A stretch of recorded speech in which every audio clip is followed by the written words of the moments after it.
வணக்கம். இது ராஜபிரியன் ரிவ்யூ. திரு Joseph Vijay, Joseph Vijay என்னும் நான் அப்படின்னு சொல்லிட்டு விஜய் சார் அஃபிஷியலாகவே பதவி ஏற்றுட்டாரு. ஸோ புதிய முதல்வர் அவர்களுக்கு வாழ்த்துக்கள். வாழ்த்துக்கள் சார். வாழ்த்துக்கள்னா, இங்கே அந்த நிகழ்வை ஃபுல்லாக பார்த்தோம். முதல் நாளே ஒரு பஞ்சாயத்து வேற வந்துருச்சு. அந்த பஞ்சாயத்தெல்லாம் போகிறதுக்கு முன்னாடி அந்த நிகழ்வில் நடந்த விஷயங்கள் சிலவற்றை பற்றி பார்க்கலாம். ஃபஸ்ட்டு ஆரம்பத்தில் பார்க்கும்போது அவர் நார்மலாக ஷர்ட் டக்கின் பண்ணி தான் வந்திருந்தார். இன்னும் ரொம்ப நார்மலாக வந்திருக்கிறாரு, வேட்டி சட்டையில் வருவார் அப்படின்னு சொல்லிட்டு எதிர்பார்த்தேன். ஏன்னா அப்படி தானே படத்துல எல்லாம் வந்து பூம் பண்ணியிருப்பாங்கல்ல, ஆளப்போகிறான் தமிழை அப்படின்னு சொல்லிட்டு. அட்லி படத்தில் ஒரு சீன் கூட வச்சுருப்பாங்களா, ஏர்போர்ட்டில் பார்த்தீங்கன்னா வேட்டி சட்டில் போனதுக்காக பார்த்தீங்கன்னா அவரை செக் பண்ணுவாங்க அப்படின்லாம். அது வந்து பார்த்தீங்கன்னா இஸ்லாமியர் அப்படிங்கிறதுக்காகவே டாக்டர் ஏபிஜே அப்துல் கலாமே பார்த்தீங்கன்னா அந்த மாதிரி செக் பண்ணியிருக்கிறாங்க. இவரை நிறைய முறை படாத பாடு படுத்திருக்கிறாங்க ஷாருக் கானை.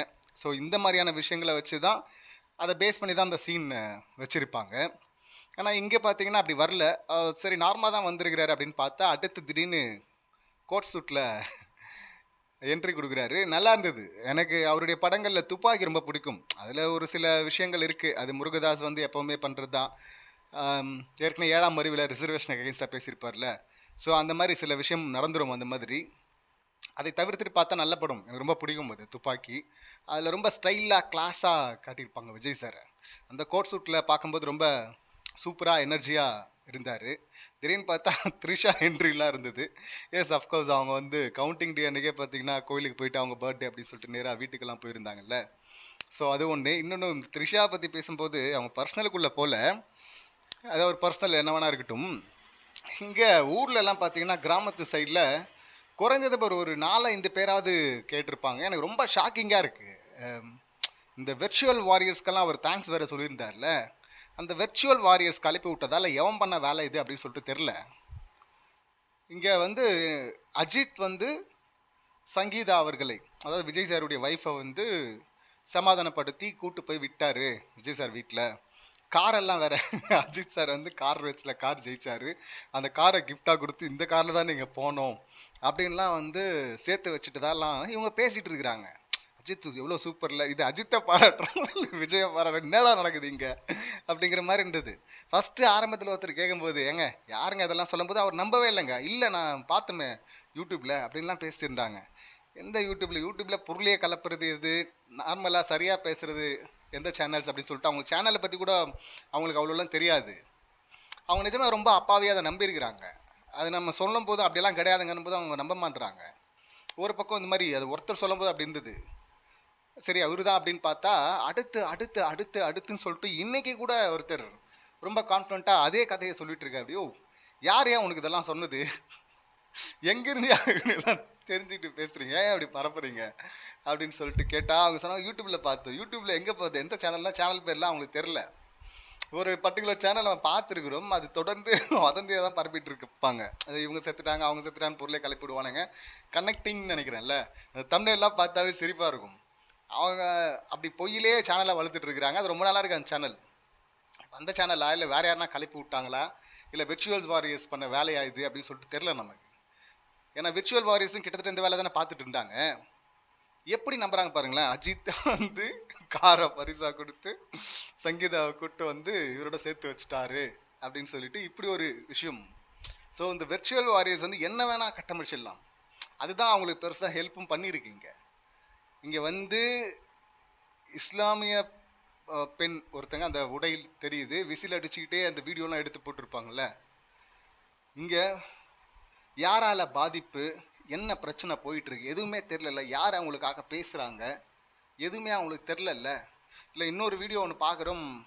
ஒரு பெண் வந்து தன் குழந்தைய வந்து அந்த யானைன்னு சொல்லுவாங்கள்ல, புடவையில் கட்டி தூளி கட்டுவாங்கள்ல, அதை வந்து ஆட்டிக்கிட்டே அவங்க பேசுகிறாங்க டிவியை பார்த்து. சாப்பிட்டாரா இல்லையான்னு தெரிலங்க. அவர் அவர் வந்து சுற்றிக்கிட்டே இருக்காருங்க. காலைல சாப்பிட்டாரா தெரில, மதியம் சாப்பிட்டாரா தெரில, ஃபீல் பண்ணுறாங்க. முதல்ல அந்த குழந்தை சாப்பிட்டுச்சா, பால் கொடுத்தாங்களா, இல்லை தூங்கிட்டு இருக்கா மூச்சிட்டு இருக்கா, அது குழந்தைய பார்க்கல. ஆனால் அவரை பற்றி ஒரி பண்ணுறதா வந்து வீடியோ திட்டமிட்ட. இன்னொரு வீடியோ பார்த்தா ஒரு சின்ன பையங்க, அவனை வச்சு என்னென்னவோ பேச வைக்கிறாங்க. அவனுக்கு ஃப்ளோவாக பேச கூட வரல. 3 செகண்டு 3 செகண்ட் தான் பேசுகிறான் போல. சொல்லி சொல்லி சொல்லி கட்டுன்னு வருது வீடியோவில். எதுக்கு இதெல்லாம்? இந்த ரீல்ஸ் பைத்தியங்கள் இருக்குல்ல, அதுங்க தான் இந்த வேலையெல்லாம் பார்க்குது. இன்னும் இந்த மாதிரி ஏகப்பட்ட ரீல்ஸ் இல்லை, சும்மா அப்படியே அடிச்சு விடுறது இஷ்டத்துக்கும் இல்லை. அதெல்லாம் நம்புகிற மக்களும் இருக்க தான் செய்கிறாங்க. இந்த அஜித் வந்து சேர்த்து வச்சிட்டாருன்ற கதையை நம்புகிறாங்கல்ல. இல்லை, இப்போ சினிமாலே யூஸ்வலாக பார்த்தீங்கன்னா ஆக்டர் அவரு சினிமாவில் தானே வராரு, உச்ச நடிகரில். உச்ச நடிகர் இருந்தாலும் பிடிச்சதெல்லாம் சாப்பிட்டெல்லாம் வர மாட்டாங்க, ரொம்ப அளவாக கம்மியாக தான் எடுத்துப்பாங்க. ஏன்னா ஷூட் வந்து பாதிக்கப்படக்கூடாது எதனாலையும் எந்த காரணத்தினாலையும் அப்படின்னு சொல்லிட்டு. நானும் சினிமாவில் ஒர்க் பண்ணதால சொல்கிறேன், டைம்லாம் இருக்காது, எல்லாமே இருக்கும், எல்லா வகையான ஃபுட்டும் இருக்கும். ஆனால் சாப்பிடலாம் முடியாது அங்கே பெருசாக. அதுக்கு முன்னாடி சாப்பிட்ருக்க மட்டும் சாப்பிடாதவங்க கூட கஷ்டத்தில் இருக்கும் கூட பார்த்தீங்கன்னா அப்போ சாப்பிடவே முடியாது எல்லாம் இருக்கும்போது. அது லைட் பண்ண சொல்லிட்டு டேரக்டரும் கேமராமேனை பேசும்போது அங்கேயே வந்து டிஃபன் பாக்ஸில் லைட்டாக வாங்கிட்டு, லைட்டாக கொஞ்சம் தான் சின்ன டிஃபன் பாக்ஸில் வாங்கிட்டு அப்படியே ஸ்பூன்லேயே சாப்பிட்டுட்டு கொடுத்துருவாங்க. ஸோ இப்படி இது ரொம்ப நார்மலான விஷயம். அதை போயிட்டு ரொம்ப மற்றவங்களாம் பார்த்தீங்கன்னா போயிட்டு ஒரு இடத்துலையும் ஹோட்டலில் மூக்கு பிடிக்க தின்னுட்டு அப்படி வந்து பேசுகிற மாதிரியும் அண்ணன் மட்டும் சாப்பிடாத மாதிரியும், என்னடா இதெல்லாம் இதெல்லாம் பார்க்கும்போது காமெடியாக இருந்தது. ஸோ இன்றைக்கி அவர் தேங்க்ஸ் வேறு பண்ணுறாரு. ஸோ த்ரிஷா வந்திருந்தாங்க, அப்புறம் அண்ணன் வந்து நல்ல ப்ரிப்பேராக வந்திருக்கிறார். இப்போ சிஎம் வந்து அவர் சிங்கிள் டேக் நல்லா பண்ணுவார், ரிஹர்சல்லாம் பண்ணிட்டு வந்தார்னா சூப்பராக பண்ணுவார். நான் ஆல்ரெடி சொல்லியிருக்கேன். கேம்பெயினில் தான் பார்த்தீங்கன்னா அவர் நல்லா கனெக்ட் பண்ணிக்கவே முடியல. படத்தில் அப்படி பார்த்துருக்குறோம், அவ்வளோ பவராக இருக்கும் பேசும்போதெல்லாம், வைக்கிற அந்த ஃப்ரேமிங் எல்லாமே நல்லாயிருக்கும். இங்கே ஃப்ரேமிங்லாம் நல்லா வச்சாலும் அது வரல. பேப்பரை பார்த்து படிக்கும்போது ரிஹர்சலே பண்ணாமல் வராரு. குறைஞ்சபட்சம் ஒரு முறை படிச்சிருந்தாலாவது ஒரு ஃப்ளோ இருக்கும், அதுக்குள்ளே கேம்பெயினில் இல்லை. ஆனால் இங்கே பதவி பிரமாணம் மேற்கும்போது பார்த்தீங்கன்னா பார்க்காமே அப்படியே பேசுகிறாரு. ஸோ நைட்லாம் வந்து நல்லா ரிஹர்சல் பண்ணியிருப்பார் போல இருக்கும்ல. ஏன்னா ஃபஸ்ட் டைம் ஒரு முறை ஒரு இடத்துக்கு வரோம், ஒரு பெரிய இடம் அப்படின்னும் போது அது ஒரு டென்ஷனை கொடுக்கும். அதுக்காக நல்லா ப்ரிப்பேர் ஆகிருக்கிறாரு. எங்கேயாவது நடுவில் சொதப்பிடாரோன்னு சொல்லிட்டு எனக்கே பக்குன்னு இருந்துச்சு. எனக்கு ஒரு சினிமா ஷார்ட் எடுக்கும்போது சில நல்லா போயிட்டு இருக்கும்போது முடிச்சுணுண்டா அந்த டேக்கு அப்படின்ற மாதிரி இருக்கும்ல, எப்படியாவது முடிச்சிரியா அப்படின்னு மாதிரி பார்த்துட்டு இருக்கோம்ல, அந்த மாதிரி இருந்தது. நல்லா பண்ணார். அது வந்து அடுத்து ரகசிய காப்பு பிரமாணம் எடுக்கணும் அப்படின்னு சொல்லிட்டு யாரும் சொல்ல போலுக்கு, அதையும் சொல்லியிருந்தா அதையும் பார்க்காம ஒரு ஃப்ளோவில் அப்படியே மைண்டில் இங்கிருந்து பேசுகிறேன் அப்படிங்கிற மாதிரி வந்து பேசியிருப்பார். அது நல்லா தான் இருந்துச்சு அதை பார்க்கும்போது. அடுத்து வர்றவங்கெல்லாம் சொதவ போகிறாங்க. ஆனந்த் அவர்களை கூப்பிடும்போது ஐயோ இவரா அப்படின்னும் போது விஜய் சாருக்கு அந்த டென்ஷன் இருந்தது போல. அந்த டென்ஷன் இருக்கிறத காட்டக்கூடாதுன்னு சிரிச்ச மாதிரியே பார்த்துட்டு இருந்தேன் அப்படி உட்காந்து. அப்புறம் அவர் ஒரு வழியாக சமாளிச்சிட்டாரு. ஆனந்த் அவர்கள் லைட்டாக திக்கினாலும் சமாளிச்சிட்டாரு. அடுத்து ஆதவும் பார்த்தீங்கன்னா பார்த்து படிக்கிறதுனால பேசும்போது தான் பயங்கரமாக வளருவார். பட் பார்த்து படிக்கும்போது ஒரு வழியாக அவரும் சமாளிச்சிட்டாரு. ராஜ்மோகன் எப்போ வரப்போகிறார் அப்படின்னு சொல்லிட்டு நான் காத்துக்கிட்டு இருந்தேன். ஏன்னா ஆதவ் மட்டும் தான் பார்த்தீங்கன்னா பேசி முடித்ததும் வாழ்க தமிழ் அப்படின்லாம் சொல்லியிருப்பார். ஸோ அடுத்து ராஜ்மோகன் இதே வேலையாக பார்த்தவர். ஸோ பயங்கரமாக ஏதாவது ஒன்று எண்டில் ஒரு பஞ்ச் வைப்பார் அப்படின்னு சொல்லிட்டு ரொம்ப அவலாக எதிர்பார்த்துட்டு இருந்தேன். வந்து ஆண்டவன் மீது ஆணையாக அப்படின்னு சொல்லும்போது மற்றவங்க யாரும் கூட அந்த மாதிரி பண்ணலங்க. ஆண்டவன் மீதுன்னு போது விஜய் சாரை கை காட்டுற அப்படி ஆண்டவன் மீது அப்படின்னு. விஜய் சார் இந்த இடத்துல தான் கொஞ்சம் உஷாராக இருக்கணும். இந்த கமல் சாருடைய வசனம் ஒன்று இருக்குல்ல, கடவுள் இருக்குன்றான் பார் அவனை நம்பிடலாம், கடவுள் இல்லைன்றான் பார் அவனை கூட நம்பிடலாம், ஆனால் நான் தான் கடவுள்ன்றான் பார் அவனை மட்டும் நம்பவே கூடாது, போட்ட கேஸ் ஆகிடுவேன் அப்படின்வாங்கல்ல. ஸோ அந்த மாதிரி தான் கடவுள், நான் தான் கடவுள் என்றவன நம்பக்கூடாது, நீ தான் கடவுள்ன்றான் பாரு அவனை பக்கத்துலேயே வச்சுக்கூடாது. ஸோ அந்த கேட்டகரியில் தான் ராஜ்மோகன் வராரு. ஏற்கனவே விஜயகாந்த் சார் கூட இருந்த ஒருத்தர், அவரும் ரசிகராக இருந்து வந்தவர் தான், ரசிகர் மண்டலத்துன்னு வந்தவர் தான். ஒரு கூட்டத்தை பிச்சுக்கிட்டு போனார் பார்த்தீங்களா, அதே போல் ஒரு வேளை ஃப்யூச்சரில் டிவிக்கே ஒட்டைய வேண்டிய சுச்சுவேஷன் வந்துச்சுன்னா எழுதி வச்சுங்க, அதில் ராஜ்மோகன் பார்த்தீங்கன்னா முக்கியமான கீ ரோல் ப்ளே பண்ணுவார். அப்படி நிச்சயமாக பண்ண வாய்ப்பு இருக்குது. நான் ஆனந்த் தான் பண்ணுவாரோன்னு நினச்சிட்டு இருந்தேன். ஆனால் ஆனந்தை விட டேஞ்சரான ஆள் இந்த ராஜ்மோகன். ஆண்டவன் மீது ஆணையாகணும் போது விஜய் சாரை காட்டுறா அப்படி ஆண்டவன் மீது.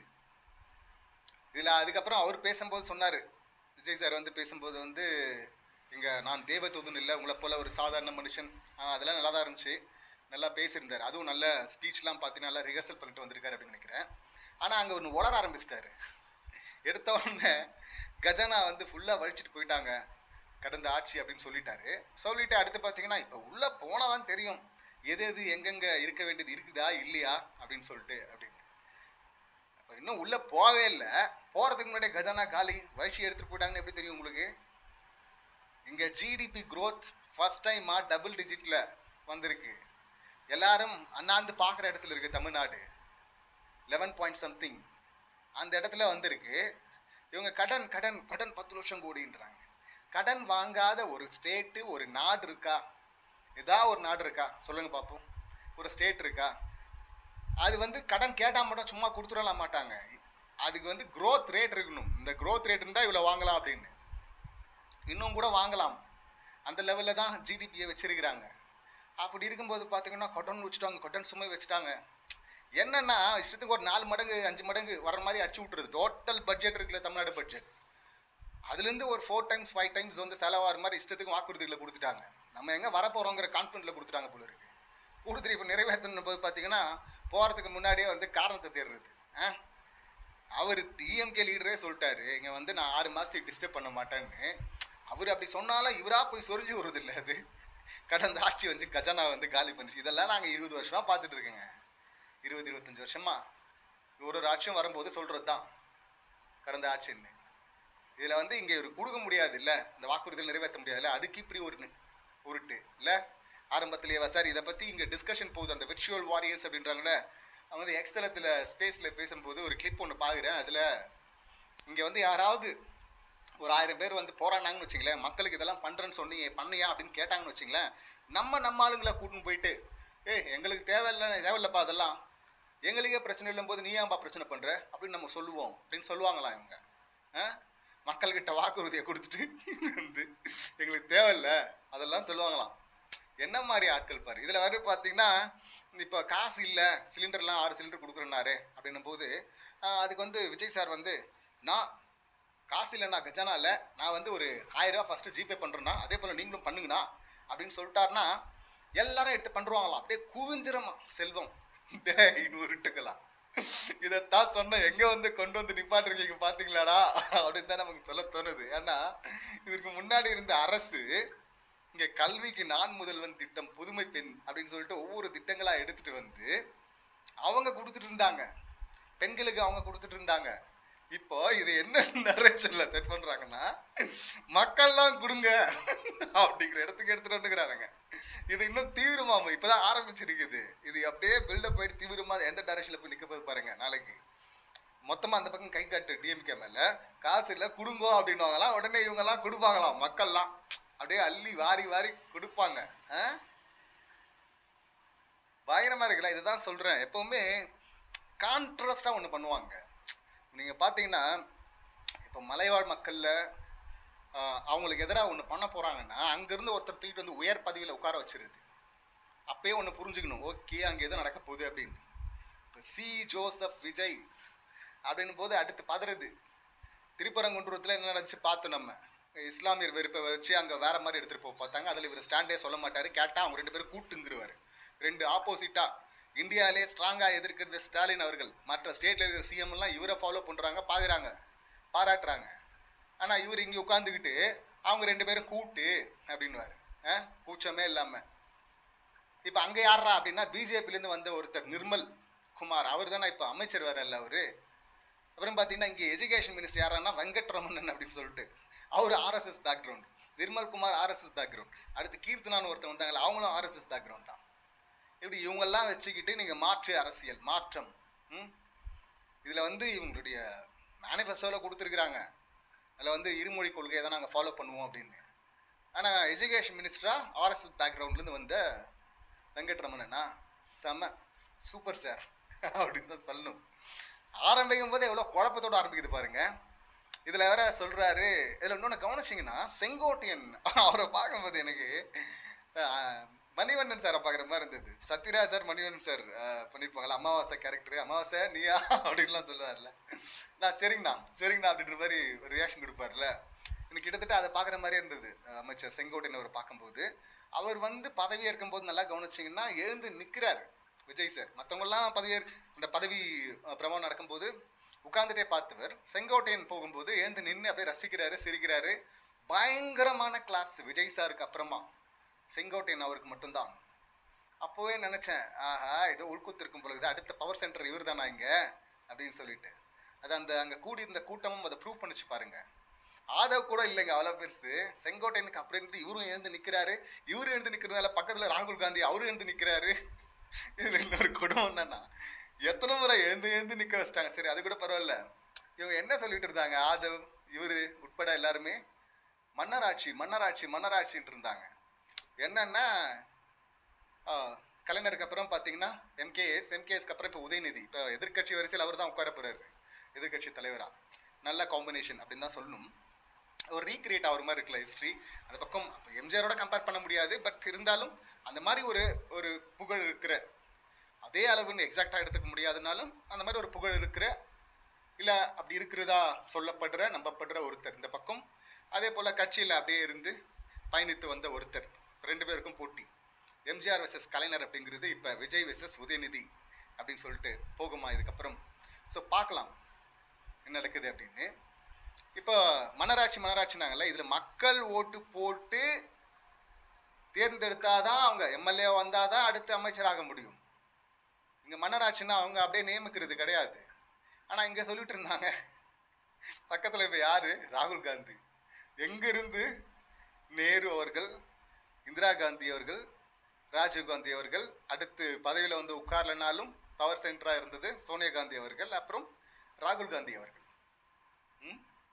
நீங்கள் யாரை பக்கத்தில் வச்சுட்டு யாரோட கூட்டணி வச்சுக்கிட்டு நீங்கள் என்ன சொல்லிட்டு இருந்தீங்க, மன்னராட்சின்ட்டு இருந்தீங்க. என்ன உருட்டு இல்லை. இங்கே பெரியாரை தீவிரமாக விமர்சிப்பாங்க. ஈவேரா அப்படின்னு பேரை சொல்லுவாங்க, பெரியாருக்கு எதிராக பேசுவாங்க. பெரியாருக்கு எதிராக பேசுகிறவங்கலாம் பார்த்தீங்கன்னா இப்போ விஜய் வெற்றியை கொண்டாடுறாங்கன்னா அப்போ இதுவே ஒரு பெரிய குழப்பம் இல்லை. ஆனால் இவர் பார்த்தீங்கன்னா அங்கே ஐயா வீரமணி அவர்களை போய் சந்திக்கிறார். பெரியார் தேடலுக்கு போவார். பெரியார் தான் கொள்கை தலைவர், பெரியாரும் கொள்கை தலைவர் அப்படின்வார். ஆரம்பமே பாருங்க எவ்வளோ குழப்பமா இருக்கு அப்படின்னு சொல்லிட்டு.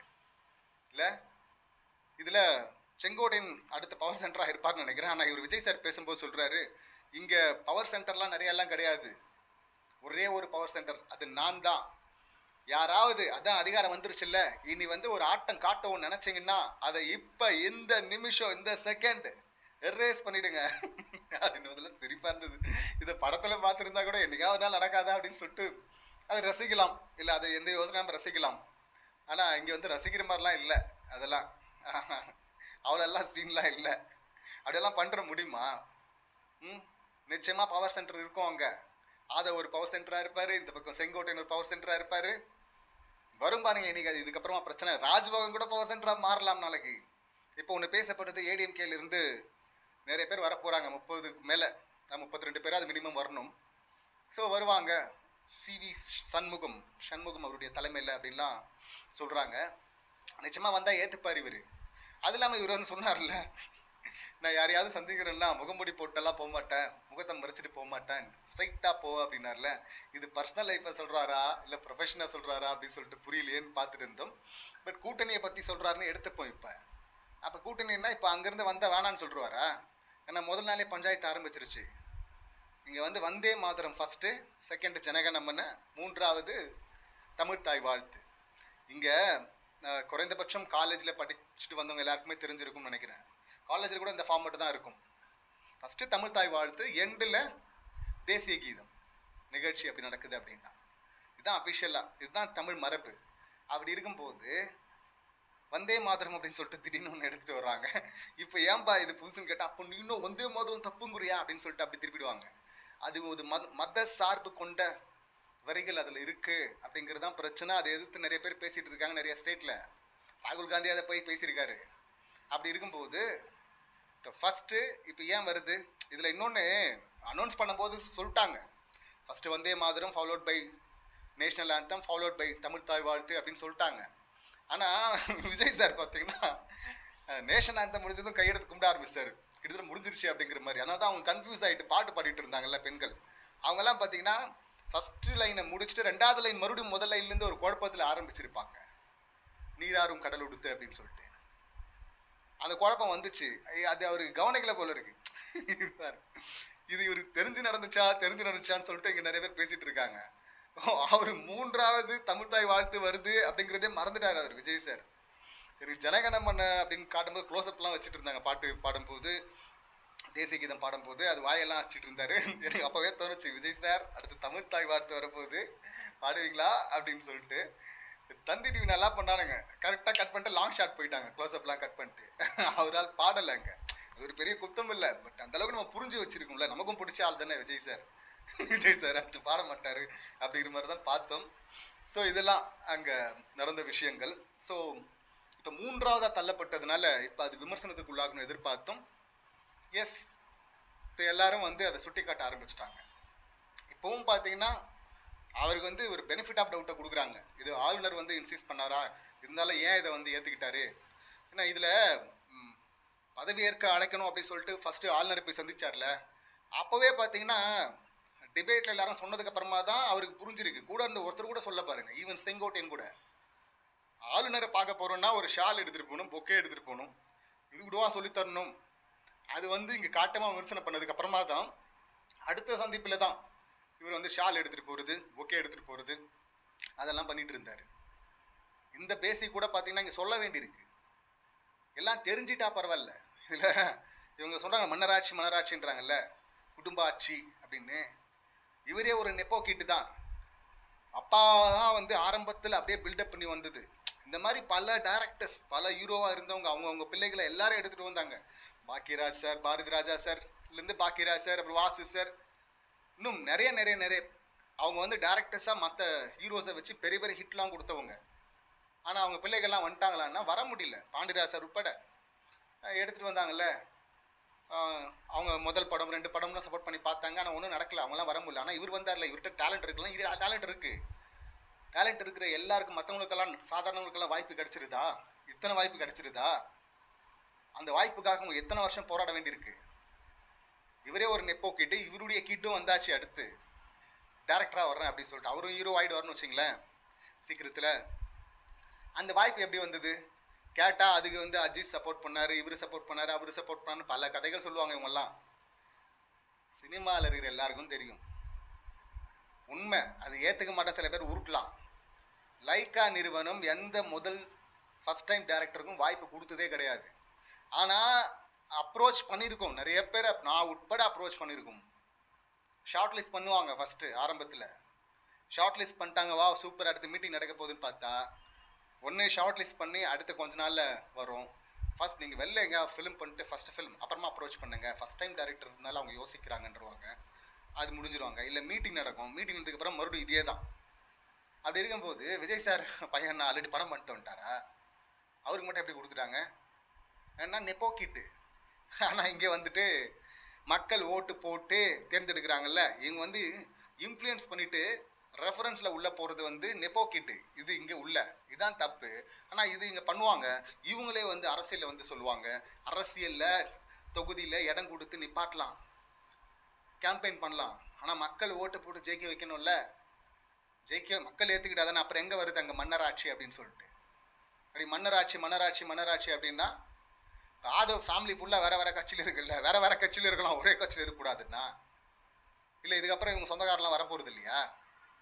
அப்படின்னா ராகுல் காந்தி எதுங்க கூப்பிட்டீங்க, பக்கத்தில் உட்கார வச்சுங்க?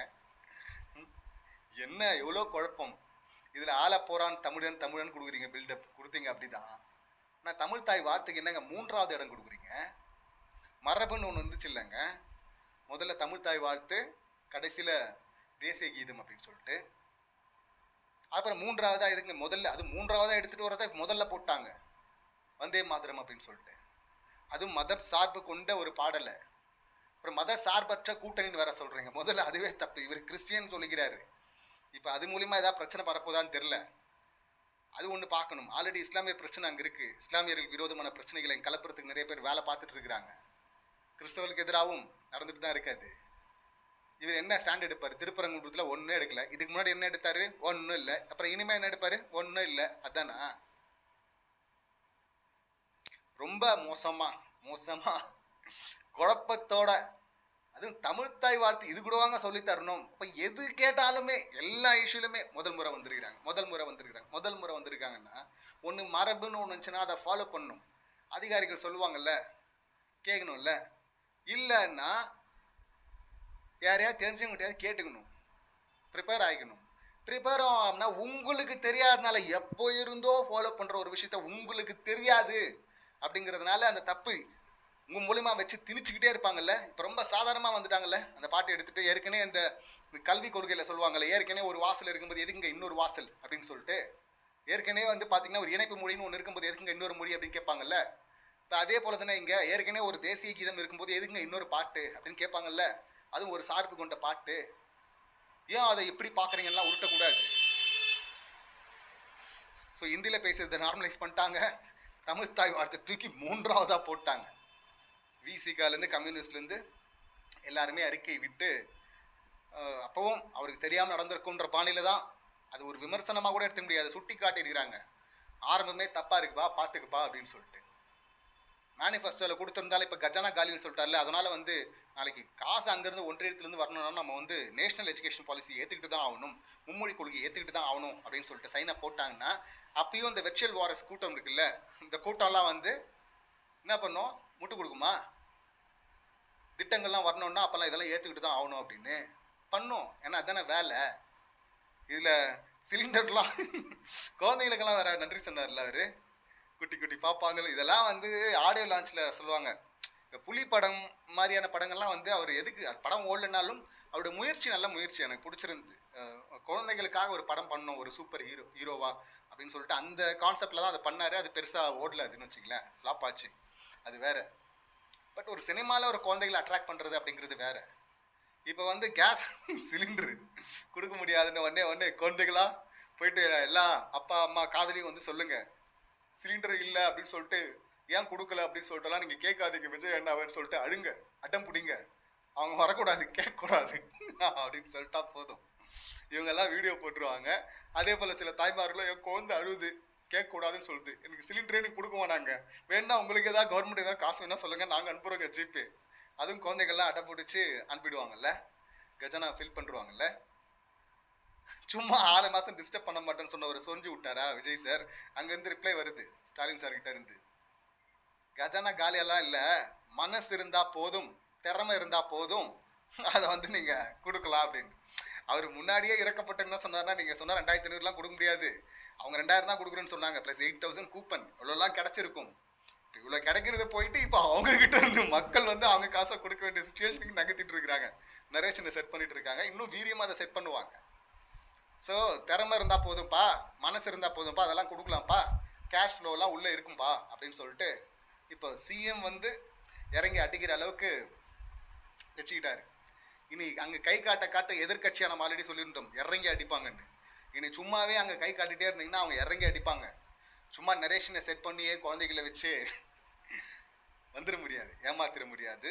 ஸோ பார்ப்போம், இனிமேல் தான் நிறைய காமெடி இருக்குது.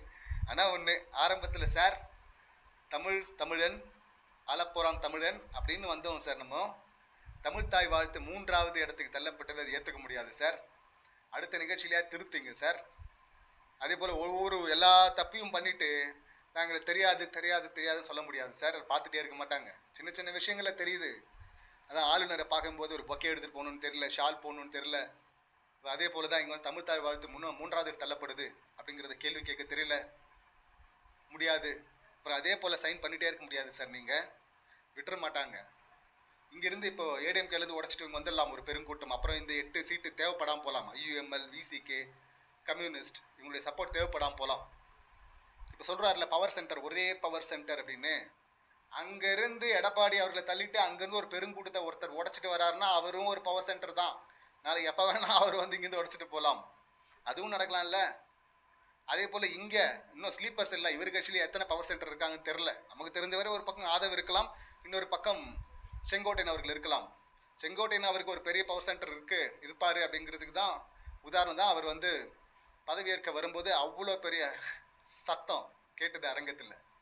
அங்கே விஜய் சார் சிரிச்சுட்டே அதை பார்த்துருந்தாலும் உள்ளுக்குள்ளே தெரிஞ்சிருக்கும், ஓஹோ இப்படி ஒன்று போதா அப்படின்னு. அதை கூட அவர் மீன் பண்ணியிருக்கலாம்.